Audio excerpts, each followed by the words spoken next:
Welcome back. It's now time for your midday sports. Now, Jamaica will play Lebanon in Group 2 of the Davis Cup following the draw which took place today. Lebanon is ranked 47 in the world, while Jamaica is ranked 60th, moving up from 69th. Jamaica advanced to Group 2 after beating Estonia 3-2 in the qualifiers played at the Eric Bell National Tennis Centre over the weekend. The winning nations from Group 2 will play the losing teams from Group 1 in the 2024 World Group 1 playoffs.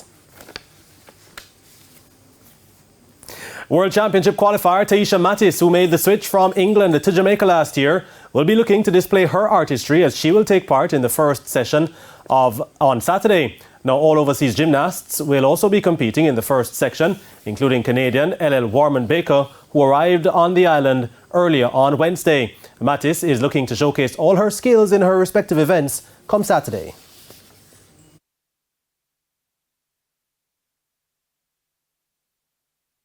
Yes, I'm an all-around gymnast, so I do the vault, the bars, the beam and the floor. It's been okay, to be honest. I've just been focusing on my bars, putting in some bits in my beam routine and my floor routine as well, just so I can give a better performance.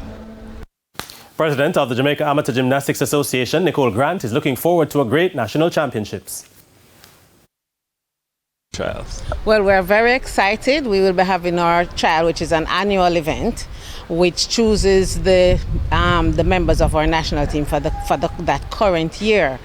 And we're very excited that we have had a lot more contenders than we had last year. So this year is 88. Last year it was about 60.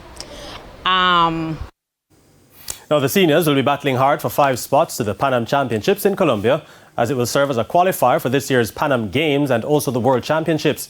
The World Championships will serve as a qualifier for the 2024 Olympics in Paris.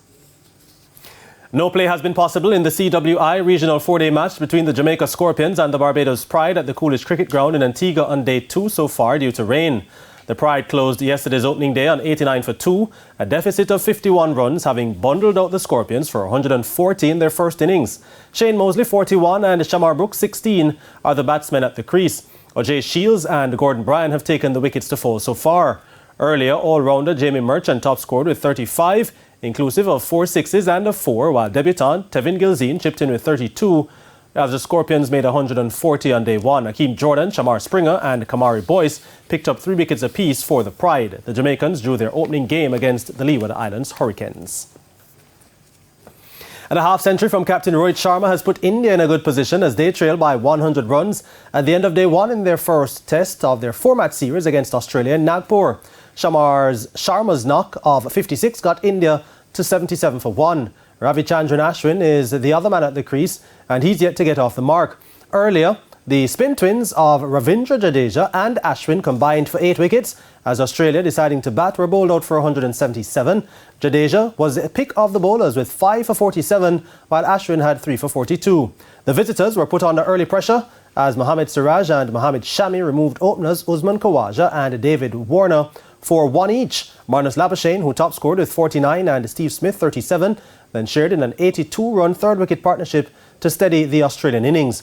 But after losing 2 wickets for 76 runs in the first session, the Aussies lost 6 for 98 in session 2 before being bowled out after tea.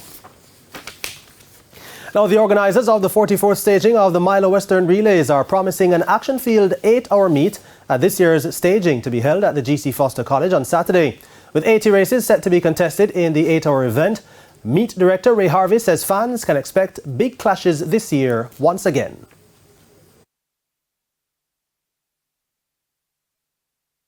The big teams are on board. Edwin Allen, KC, and the big clubs and institutions are in. GC Foster Sprint Tech, MVP UTech. They're on board, and the rivalry between Sprint Tech and GC Foster and UTech and MVP lives. It has always been a part of Western Relays. Last year, as I mentioned, Sprint Tech and GC Foster ruled the roost. This year, we'll see what happens. Harvey also stated that even though the relays are the main attraction on the cards, individual events will also be contested. Traditional events run from 100, 400, 800, 1500, 3,000. We will be having the long jump and the high jump for men and women. We'll be having all the hurdles, all the high school hurdles. In class 3, among the boys, we have class 1, 2, and 3. Among the girls, we have class 1, 2, 3, and 4. And that's it for your Midday Sports Report. Shane? Thanks, Jordan. And that's it for the Midday News. I'm Shane Masters. Join us at 7 for Primetime News.